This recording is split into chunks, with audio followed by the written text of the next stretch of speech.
everything we know about every high note trumpet method in less than 5 minutes. Breathing. You'll hear different things from different methods.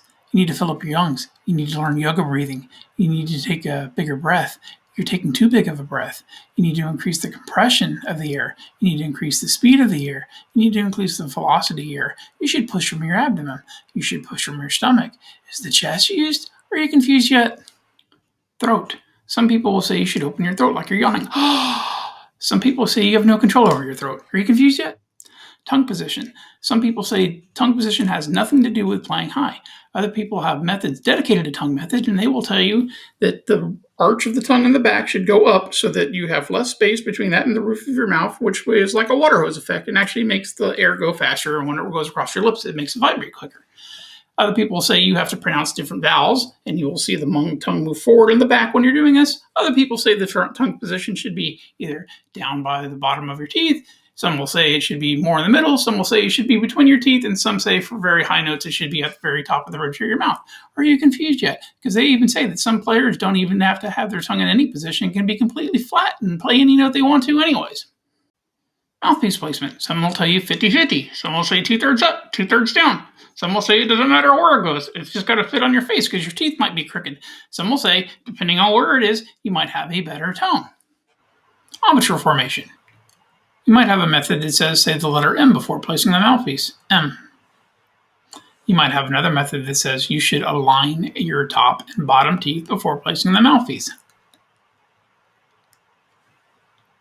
You might have another method that says you just need a little bit of tautness right here and everything should be supple before you go to the mouthpiece.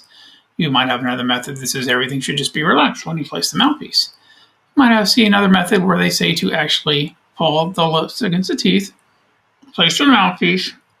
They might even tell you to stick your tongue in between the lips once you're there, and then relax. You might have another method that says you want to do that, but you want to fold the lips in before you place it. You might have a method that says just fold in the top one and stick it on. Another one that says just fold in the bottom one and stick it on.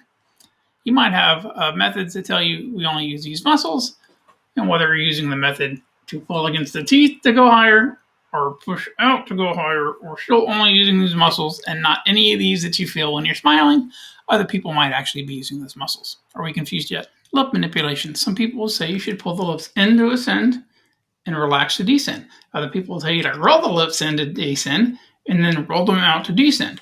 Other people will tell you that you should be pushing your lips out to ascend and relax to descend. Another method will tell you to stick your mouthpiece on your lips and clamp down the lips.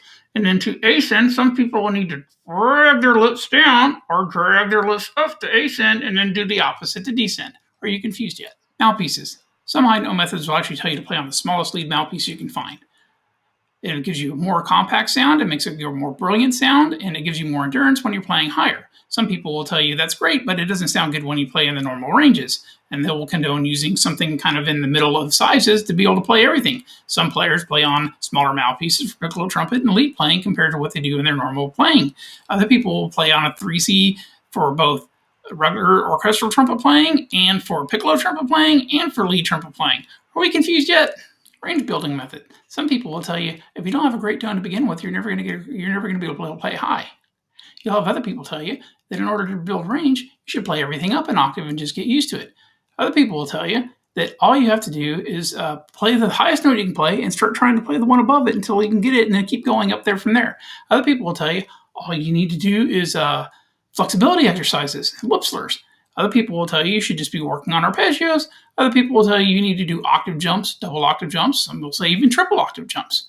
Are we confused yet? Teachers, you should find one. They're great help in making sure that we don't sound any worse when we make any kind of change to begin with. Other things you need to know. If you find a teacher, they might use a very particular method that is the complete opposite of what you're doing, and they're going to expect you to change that. Other things you need to know. There are teachers out there that don't have a method because they actually don't know how they're playing higher, or maybe they do, and they think you should find it naturally, and they're just going to give you exercises. Either way, any changes you make should be under guidance. Our craft is old, yet we have no consensus on high note trumpet methods. You know everything everyone else knows now. Can you play high yet?